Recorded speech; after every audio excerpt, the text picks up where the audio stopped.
साथियों नमस्कार। मैं सुभाष चंद्र अपने YouTube चैनल मेरी बात तेरी बात पर आपका हार्दिक स्वागत करता हूं। इंडियन मेडिकल एसोसिएशन के शिकायत पर स्वामी रामदेव और आचार्य बालकृष्णन के खिलाफ सुप्रीम कोर्ट सुनवाई कर रहा है और बेंच कौन सी है? जस्टिस हिमा कोहली और जस्टिस एहसानुद्दीन अमानुल्लाह की। अभी 9 तारीख को जब कोर्ट में प्रोसीडिंग्स हुई तो उन प्रोसीडिंग्स में जस्टिस अमानुल्लाह ने भाषाओं की सारी मर्यादाएं तोड़ दी और ऐसी मर्यादाएं तोड़ते हुए उत्तराखंड की सरकार को, उत्तराखंड सरकार के अधिकारियों को इतनी भद्दी भाषा बोली कि जिसके ऊपर कोई भी आदमी लजा जाएगा। उन्होंने कहा we will rip you apart. इसका कहीं कहीं वर्णन किया गया है कि कहीं तो ये बताया गया, सीधा कहा उन्होंने, हम तुम्हारी we will rip you apart, और कहीं लिखा है कि उन्होंने कहा हम तुम्हें चीर देंगे। चीर देंगे, वैसे इसका दूसरा मतलब ये भी निकलता है हम तुम्हारी खाल उधेड़ देंगे। और जस्टिस अमानुल्लाह को ये पता होगा, वो तो बिहार के हैं, बिहार से ही आए हैं सुप्रीम कोर्ट में। लालू के लाल ने, जो तेज प्रताप यादव ने कुछ दिन पहले कहा था हम मोदी की खाल उधड़वा देंगे, तो एक जज और एक 8वीं 9वीं पास एमएलए में क्या अंतर रह गया? मुझे ये बता दीजिए। आपको ऐसी भाषा बोलते हुए थोड़ी सी भी लज्जा नहीं आई? किससे बात कर रहे हैं आप? कहाँ बात कर रहे हैं? सुप्रीम कोर्ट में बात कर रहे हैं। This is very bad. और फिर माफ़ी मांगते रहे। बाबा की तरफ से मुकुल रोहतगी माफ़ी मांगते रहे, पब्लिकली माफ़ी मांगने के लिए अर्ज करते रहे कि हम पब्लिकली माफ़ी मांग ले, उनके ऊपर कोई असर नहीं। ये क्या मामला है जी? एक लाइन में बाबा की तारीफ भी कर दी कि नहीं, बाबा ने योग में बहुत काम किया है, लेकिन पूरी तरह से बाकी हर तरह से उनको रगड़ दिया। ये योग की इतनी सी तारीफ कर दी बस। मैं पिछले अपने वीडियो में योग आयुर्वेद के बारे में डिटेल में बता चुका हूँ कि भारत के लिए इनकी क्या महत्व है। बाबा रामदेव ने योग को घर घर फैला दिया, हिंदुस्तान में नहीं इंटरनेशनली फैला दिया। और अब ये क्या कह रहे हैं कि जी बाबा के पूर्व आचरण को देखते हुए हम उनकी माफ़ी को स्वीकार नहीं कर सकते। यार पूर्व आचरण? कौन सा पूर्व आचरण? बाबा क्या हैबिचुअल ऑफेंडर है? ये रोज़ अपराध करता फिरता है, हैबिचुअल अपराधी है क्या वो? अब ये मेरे को समझ नहीं आया कि ये किस लेवल का अहंकार है आपके अंदर। और फिर जब ये शब्द बोल रहे थे तो जस्टिस हिमा कोहली तो उनसे 3 साल सीनियर, 1.5 साल सीनियर है। उनको तो कम से कम रोकना चाहिए था कि mister justice I don't agree with your words, you withdraw your words. उनको तभी कहना चाहिए था बेंच में बैठे हुए, और वो नहीं कह सकती तो she should have walked out of the bench. उनको बेंच में पार्टिसिपेट करने का कोई मॉरल नैतिक अधिकार ही नहीं है। या तो आप कहिए आप उनके शब्दों से सहमत हैं, लेकिन ये तो बहुत गलत बात की है ना जस्टिस हिमा कोहली ने। और इनके बारे में क्या कहें?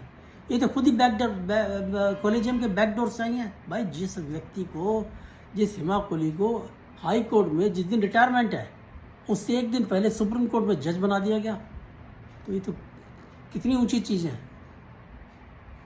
तो ये तो मेरे को नहीं लगता कि ये किसी तरह से भी एहसानुल्लाह से डिफर करेगी। उनकी मर्जी होगी उसके अंदर भी। फिर आप इस केस के अंदर बड़ी अजीबोगरीब चीज़ हुई है कुछ।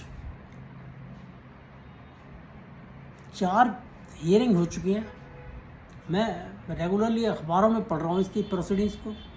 मुझे कहीं जो पेटिशनर है आईएमए, उसका वकील कौन है वहाँ पर ये पता नहीं चलता, वकील ही नहीं कोई वहाँ पर।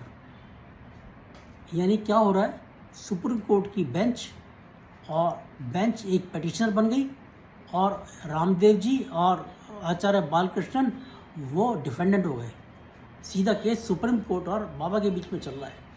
ऐसा कहते होता है जी? वैसे हुआ है, ऐसा भी हुआ है एक बार। मैं आपको याद दिला दूं, 2002 से 2005 के बीच में एक चीफ जस्टिस होते थे वाई के सब्रवाल। उनके टाइम में दिल्ली में सीलिंग का केस लगाया था एक मिस्टर MC मेहता ने, एनवायरमेंटलिस्ट थे वो, और दिल्ली की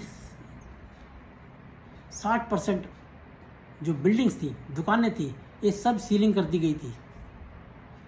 और उस केस में भी यही होता था, हियरिंग होती थी, एक तरफ से कॉरपोरेशन का वकील बोलता था और जस्टिस सब्रवाल बोलते थे, धुआंधार फायरिंग।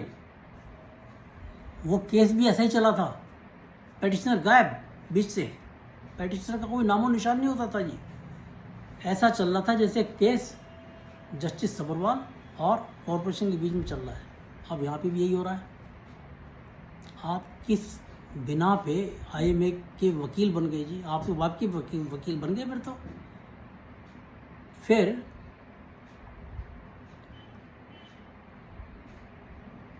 इन्होंने क्या कहा कि जी बाबा ने जो 30 तारीख को एफिडेविट दिया, उसके अंदर ये परमिशन मांगी विदेश जाने की, लेकिन विदेश का टिकट नहीं लगाया, जबकि 31 तारीख को जो एनक्लोजर्स होते हैं उसके साथ लगा दिया। भाई ये भी तो हो सकता है कि 30 तारीख को जब एफिडेविट फाइल किया वो तो दिन में फाइल किया होगा, उस वक्त तक टिकट नहीं बन के आया होगा, प्रिंट आउट नहीं हुआ होगा, जो कुछ भी बात हो सकती है। 31 तारीख को आया, उन्होंने एनक्लोजर में लगा दिया, उन्होंने कोई अलग से हलफनामा थोड़ी दिया उसके अंदर। तो आप उसको कह रहे हो हैबिचुअल ऑफेंड, पूर्व आचरण। ये पूर्व आचरण हो गया जी। ये क्या, मेरे को समझ नहीं आ रहा कि क्या चाहते क्या है, किस तरह से प्रोसीडिंग चल रही है। मुझे कभी कभी लगता है कि जो स्वामी रामदेव के पीछे पड़े हुए हैं, और ये तो अब साफ जाहिर हो रहा है कि वो हियरिंग जो चल रही है वो एक पक्षीय चल रही है, एक तरह से सोच प्री डिटरमाइंड नोशन की तरह चल रही है कि इनको हमें टांगना ही टांगना है। मुझे कभी कभी डाउट होता है कि इसके पीछे एहसानुद्दीन जी का कोई इस्लामिक बैकग्राउंड तो नहीं है।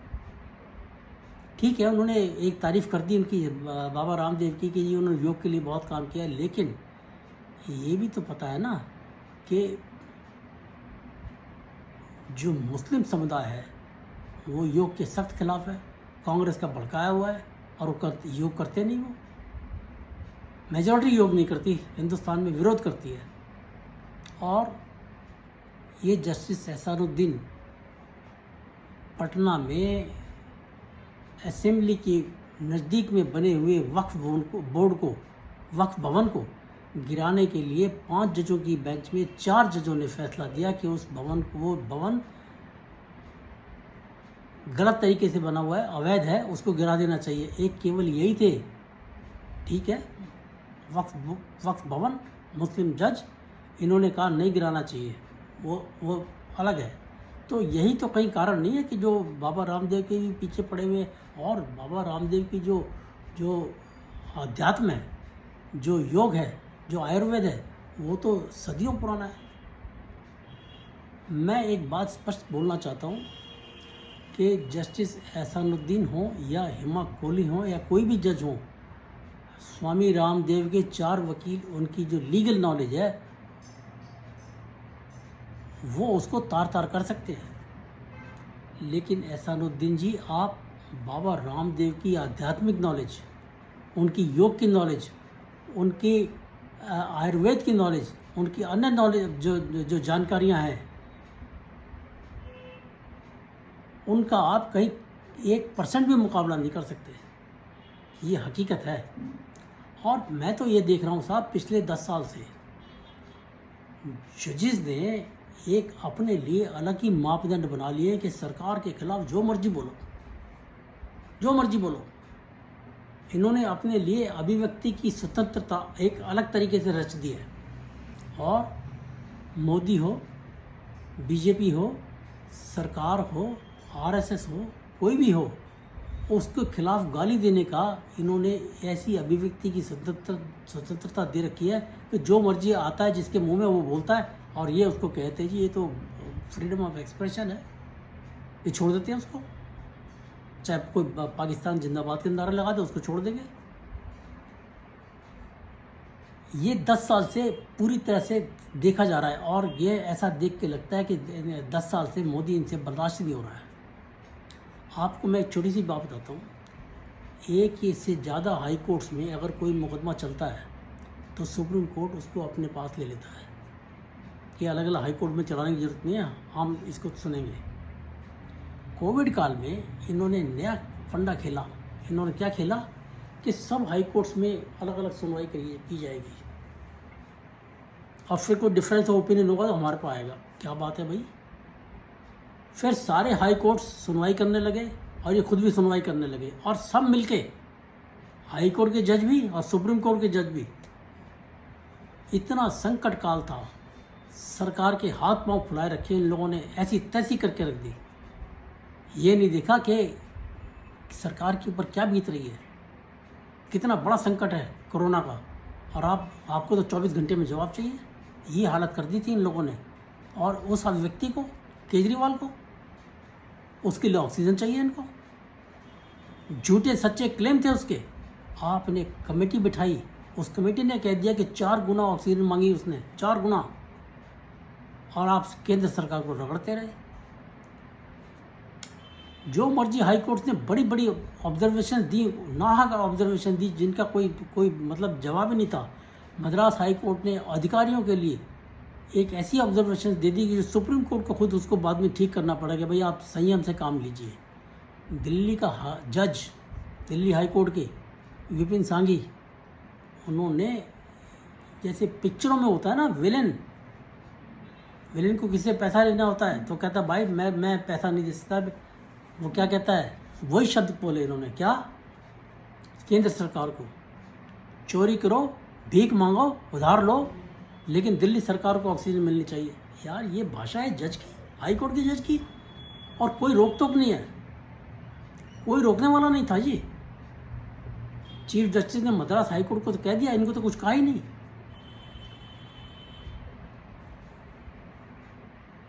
और फिर सुनिए, नुपुर शर्मा के केस में जो असली गुनहगार था, जो मौलाना बैठा वहाँ पर टीवी डिबेट में बात कर रहा था, उसने उसको उकसाया, उसके ऊपर तो आपने कुछ एक्शन नहीं लिया।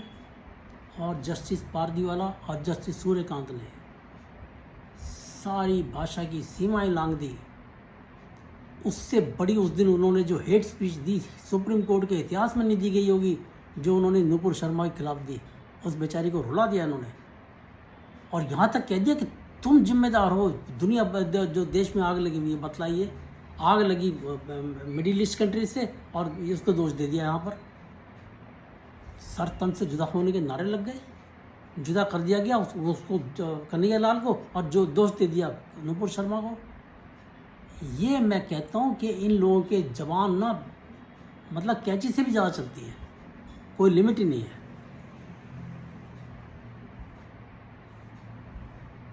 कोई लिमिट नहीं है।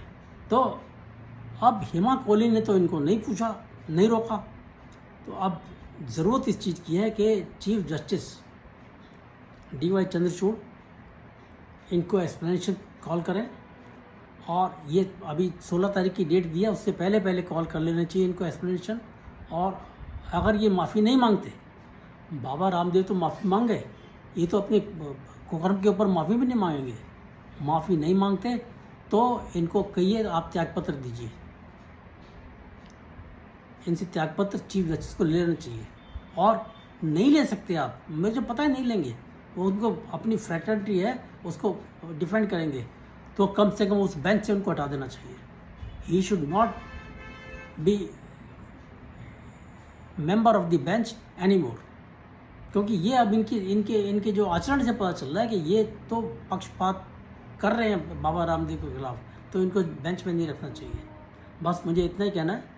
मेरी आपसे अनुरोध है, आप आपको ये कंटेंट पसंद आया तो इसको लाइक करें, शेयर करें और वीडियो को पूरा देखें, क्योंकि आजकल यूट्यूब मेरे वीडियोस के ऊपर जो व्यूज़ हैं उनको कहीं 20% काट देता है, कहीं 33% काट देता है, 35% काट देता है। तो आप इनको पूरा देखिए और इनको शेयर कीजिए, और मेरे चैनल को सब्सक्राइब नहीं किया है तो प्लीज़ सब्सक्राइब कीजिए।